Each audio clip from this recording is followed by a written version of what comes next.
want to start right now with comments that were made earlier by yourself as well as Secretary Ross that there could potentially be, should the president enact his trade proposals, exemptions for other countries. What would a country have to do, Mr. Secretary, to qualify for such an exemption? So the president has already made clear that it relates to Mexico and Canada, that to the extent we have a new NAFTA agreement with them, that they will be exempted from the steel and aluminum tariffs. So I'm not going to comment on other countries. It would be premature. But obviously, Canada, we have a very close relationship in terms of steel going back and forth, and that's something that we're focused on. With regards to timing of this announcement, is it logical to think that we could get an announcement this week? That is the plan, yes. So as early as tomorrow? It could be as early as tomorrow. It could be Friday. We're working to get the finishing documents on this. When you look at the response from folks around the world, and let's start there, from China as well as the European Union, who have criticized this, who have said that they would file complaints, some have already filed complaints. What's your response to those criticisms from those particular countries? So first I would say, let's just put this in perspective. So the president has been very clear. This has been since the campaign. This has been since his presidency on what his economic agenda is.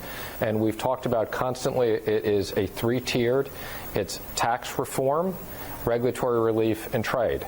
So we got tax reform done. I think a lot of people question whether we got that done. It took 30 years since the last time. We've already seen the economic benefits of tax reform. We've done a lot of work in terms of regulatory relief. We're looking forward to hopefully the new DoddFrank bill passing on a bipartisan basis. I think that's a big step in the right direction for community banks, regional banks being able to grow. And we've been talking about trade for the last year. So since my first G20 finance ministers meeting, we've been talking about trade. So everything we're doing here has been in discussion.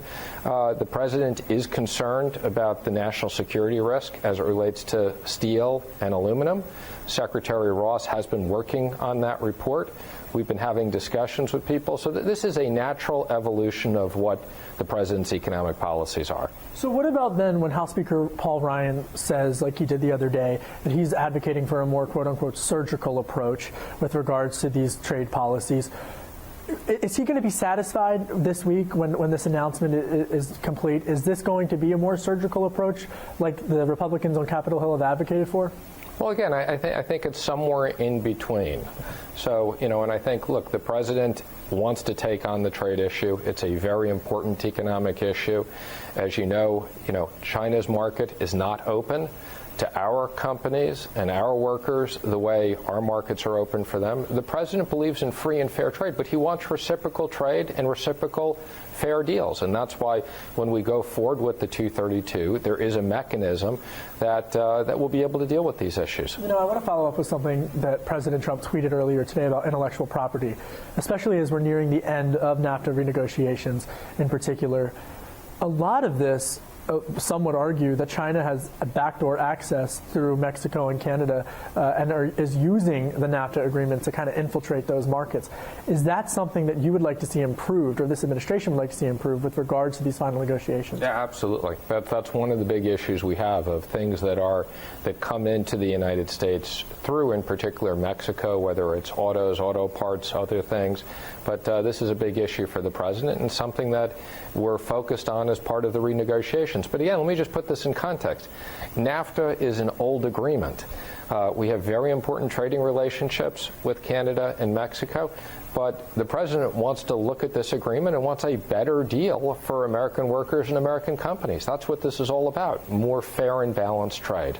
So with regards to trade, in particular China, because really it's really no secret, Mr. Secretary, that China has been taking advantage of the aluminum and steel markets here in the United States for quite some time. They have called this policy, an economic minister, a quote-unquote stupid idea to some extent. And the relationship, they have called for a point person within the administration to be the trade person with regards to U.S.-China policy. What's your response to the Chinese? Sure. So first of all, and again, I just want to put this in context. I think President Trump and President Xi have the best relationship of any two presidents in the history of the two countries. And President Trump, from the first time we met at Mar-a-Lago, was very direct in We're concerned about the trade deficit. And the Chinese and President Xi acknowledged that and said it's in our mutual interest to have a more balanced trading relationship. So from a high level, we absolutely have agreements. I've had many dialogues with my counterparts.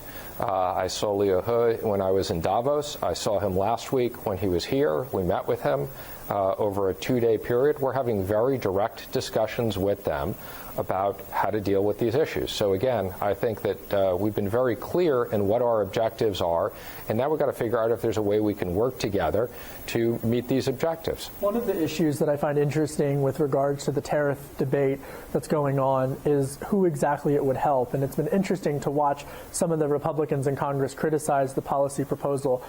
But some in the energy sector have risen concerns about how this would raise the cost of energy infrastructure throughout the country, particularly the cost of building pipelines. To folks who say this could end up raising costs, or to folks who say that this might hurt economic growth, and they cite that as a concern, some of them even Republicans, what's your response to them who feel that these tariffs could ultimately offset some of the economic gains that have been made as a result of tax policy?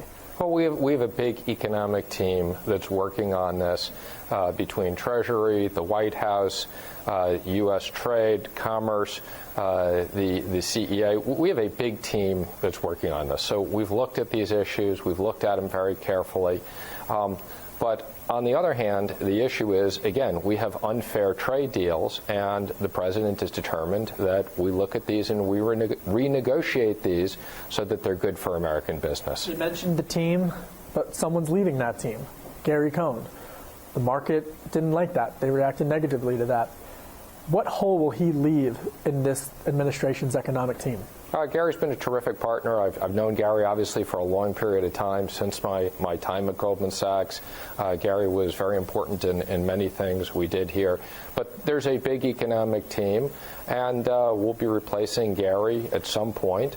And there's a lot of people who are working together and will continue to work together. So we will miss him. We wish him well, but we're going to move forward. All right, now I got to get into who's it going to be. Any timetable? Let's start there. Any timetable for when we could get a named successor? I don't think we have a timetable like all these other issues.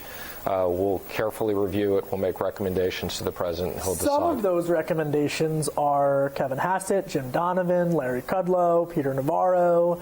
Any of these names? Can I get any sense of who's on the short list for this role? As you recall, when we were looking at Fed chairs, you tried the same thing. And as you recall, I was pretty clear in that we're not going to talk about confidential issues. But I do want to go back to one other issue when you talk about growth. A year ago, we were sitting at 2% GDP.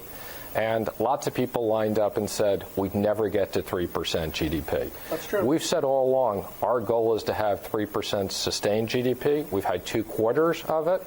We're not there on a constant basis yet. But the president is very focused on growth. That is our #1 objective. And let me ask you a follow-up just in terms of who this policy, should he ultimately go with this trade policy pitch. He's headed to southwestern Pennsylvania ahead of a special election there in particular. Does this administration feel that Americans are going to actually, his supporters will rally behind this proposal? Absolutely. Yeah. I think that Americans understand that the president is for free trade, but free and fair trade. And he wants to get good deals. He's the salesman in chief for American business. Let's move on, just while we're on the list of potential names. Any timing update on when we will get a name for the Federal Reserve Vice Chair? We're working on that. Again, I think it's something that will be in the near future. As you know, there's a process that people go through even once we make a recommendation to the president for background checks and everything else. So it's unfortunately a lengthy process. But Have you made that recommendation? I'm not going to comment specifically, but I can tell you there's a lot of work that's gone on that. All right, another big issue up on Capitol Hill is DoddFrank. You mentioned it. You mentioned deregulatory reform. 11, I believe, Democratic senators have signed on to the community banking DoddFrank bill that is scheduled to advance, if not this week, out of the Senate early next week. this is something that this administration supports, no? But absolutely. And, we've worked very closely with Congress on this. A lot of these things are similar to the recommendations that we made in the reports that we delivered to the president. And again, I think the most important issue is we believe in regulation, but we need to have proper and prudent regulation. And as it relates to this, we need to make sure that community banks and regional banks can grow, can lend. That's the engine of growth for our economy, lending to small and medium-sized businesses. When Democrats like Senator Elizabeth Warren say that this is just only going to help the big banks, that this is just going to let some banks that have been, community banks even, that have been bailed out during the 2008 financial crash, what's your response? I'm not sure why she feels that way. I don't agree with her on this. Again, I think this is the way bipartisan legislation should work, which has been a compromise, and important issues and well thought out.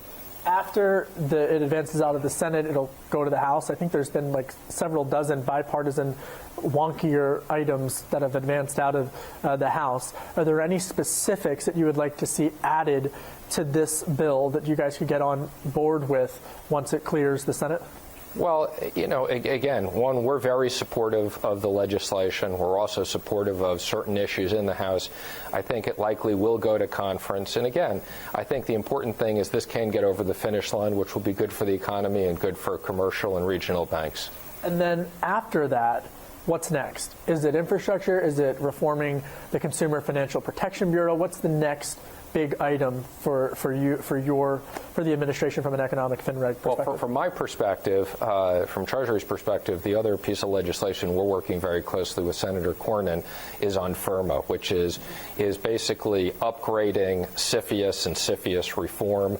I believe that this is very important for national security and very important for everything we're doing. So we're hopeful that that'll get through. I think, as you know, we've talked about housing reform. I'm not sure that's something that will get done this summer before the elections, but we are determined to try to get Fannie and Freddie restructured in some format so that we don't put taxpayers at risk.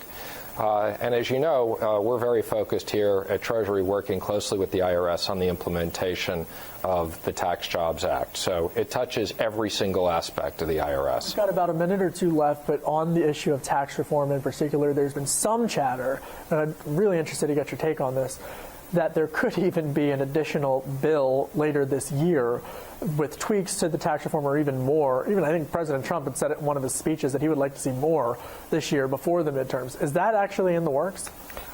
It may be. So what I would say is there's a lot that we can do on regulations. There's a few items that may need to go through a technical corrections bill. And then I think the president is interested in looking at, what are things that we could continue to do afterwards and move forward. Bottom line, this week, when there's a new trade tariff policy announced, what is the reaction going to be from the markets, number one, but Republicans? Is there going to be satisfaction, or is it going to be a lot of criticism, like, quite frankly, we've seen all week? Well, I'm not going to comment on where the markets are in the short term. As you know, there's a lot of volatility. There's no question the market is still up a ton since the election, which is reflective of the president's economic agenda. And I think America is a great place to invest. So over the long term, I still think there's tremendous upside in the market.